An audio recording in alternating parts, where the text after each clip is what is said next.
la semaine, c'est Rémi Lebouc du restaurant La Marmite Beaujolaise à Bulgny-et-Ville qui nous ouvre les portes de sa cuisine. On s'occupe donc de la toute première recette de cette semaine.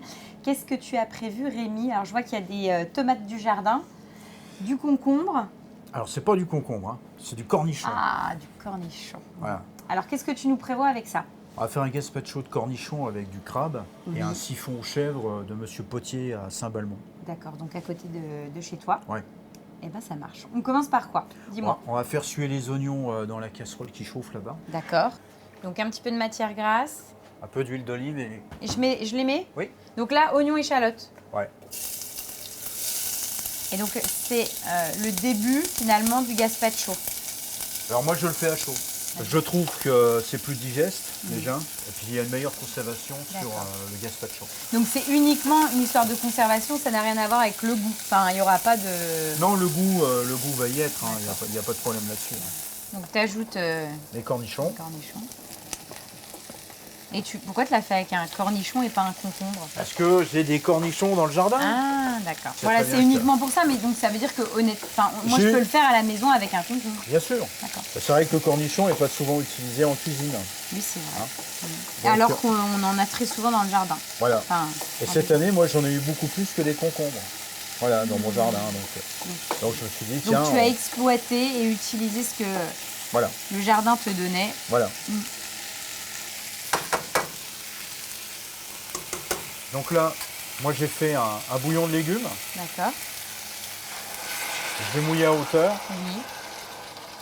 Donc bouillon de légumes, tu as mis de l'eau avec plein de légumes et puis tu as laissé cuire Ouais.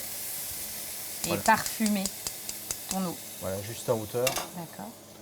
Et là, il y a combien de cuisson? Combien de temps? un quart d'heure à peu près. D'accord. Hein, donc là, un quart d'heure de cuisson. D'accord. Pendant ce temps, qu'est-ce qu'on fait, Rémi? On va faire le siphon aux chèvres. Donc là, tu as déjà mis crème, lait dedans? Oui, mais c'est juste pour faire fondre le chèvre. D'accord. Hein. Là, je vais reprendre un petit bac et puis on va remixer l'ensemble. D'accord. Hein. Donc je le mets sur le chaud? Oui. Je le mets où? Tiens, attends. Mets-le là parce que ça... Donc on le met là, c'est juste voilà, pour finalement faire le monter en température pour que le chèvre fonde. Oui, tout à fait. Donc poivre. Moi, J'en mets pas mal, hein, Oui, j'en ai. j'en ai. Et sel. Et t'en mets pas mal aussi.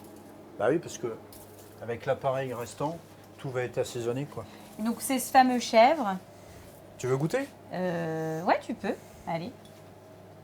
Je vais goûter. Ah, c'est pas mal. Attends, je vais prendre une. Tu auras la texture. Ah non, mais Monsieur Potier, il fait un. Donc ça, c'est un chèvre de Monsieur Potier qui est à côté, à Saint-Balmont, c'est à 10 km d'ici. D'accord. Ouais. Et il est meilleur que tous les autres. Pour moi, oui.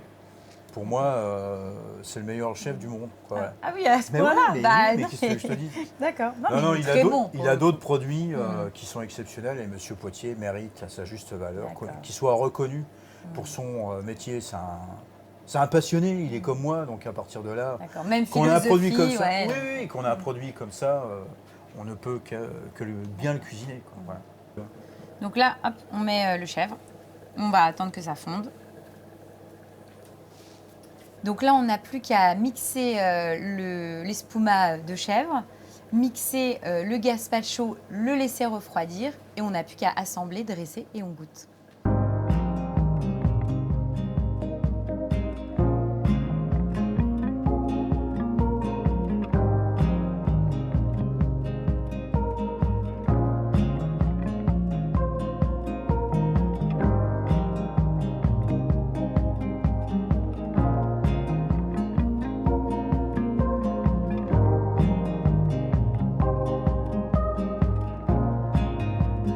I'm not sure